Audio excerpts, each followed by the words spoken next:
नमस्कार मित्रांनो.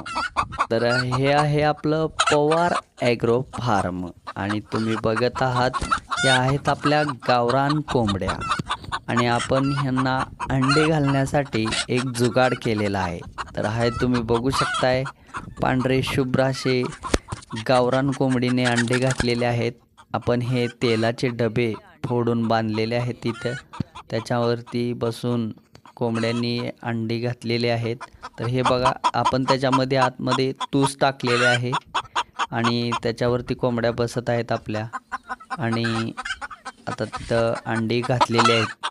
तर तुमच्या फार्मवरती अंडी घालण्याचं कसं नियोजन आहे ते तुम्ही कमेंटमध्ये नक्की सांगा आणि आपल्या यूट्यूब चॅनलला सबस्क्राईब करायला विसरू नका आणि आपल्या कुक्कुटपालन करणाऱ्या मित्रांना आपला व्हिडिओ नक्की शेअर करा. धन्यवाद. भेटूया पुढच्या व्हिडिओमध्ये.